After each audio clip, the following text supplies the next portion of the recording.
একজন মানুষ যখন মারা যায় সে কি বুঝতে পারে যে সে মারা গেছে বা কখন বুঝতে পারে?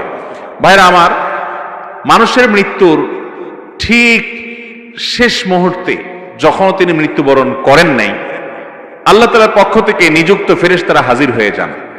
নবী আলাইহিস সালামের দীর্ঘ একটা হাদিসে তিনি এর বিবরণ দিয়েছেন। এটা অদৃশ্যের জগতের বিষয়, যেটা আমরা দেখতে পাই না।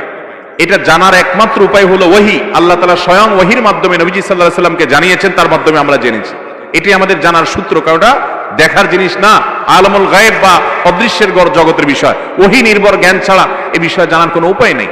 তো নবী আলাইহিস সালামের দীর্ঘ হাদিস থেকে আমরা জানতে পারি, কোন মানুষ যদি জান্নাতি হন, তার রূহ কবজ করার জন্য ফেরেশতাদের একটা বিশাল দল আসে।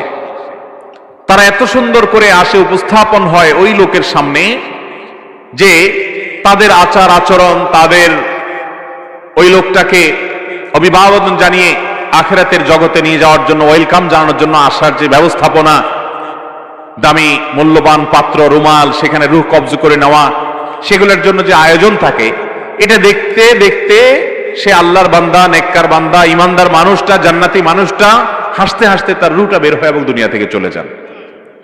অর্থাৎ খুব আনন্দের সাথে তিনি চলে যান। আর এর বিপরীতে যেই লোকটা জাহান্নামী, তার রূহ কবজ করার জন্য ফেরেশতাদের একটা দল আছে, কিন্তু তারা এতটা ভয়ঙ্কর ভাবে উপস্থাপিত হয়, এতটা তীব্র ভয়ঙ্কর রূপে তার সামনে আবির্ভূত হয়, উপস্থাপন করে নিজেদেরকে, যে সে দৃশ্য দেখে তার হাহাকার শুরু হয়। আশেপাশে মানুষগুলো টের পায় না, কিন্তু সে ঠিকই টের পায়। এই জন্য মানুষের মৃত্যুর আগ মুহূর্তে মানুষ টের পেয়ে যায়। এমনকি যারা ঈমানের উপরে সারা জীবন অটল ছিল, অবিচল ছিল, তাকওয়ার উপরে অটল অবিচল ছিল, হারাম থেকে বাঁচার জন্য সংগ্রাম করেছে সারা জীবন, এই মানুষগুলোকে কোরআনে বর্ণিত আয়াতে বলছে যে তাদের জীবন সায়ান্নে, তাদের রূহ কবজ করার আগে আল্লাহর পক্ষ থেকে ফেরেশতারা তাদেরকে জানিয়ে দেন। তারা উপস্থিত হন, তাদেরকে সুসংবাদ দিতে থাকেন যে তাদের কোনো ভয় নাই, তাদের কোনো পেরেশানি হবে। আল্লাহ তাআলা আমাদের সবাইকে নেক মৃত্যু, ঈমানের মৃত্যু, জান্নাতি মানুষের মৃত্যু আমাদের সকলকে নসিব করুন।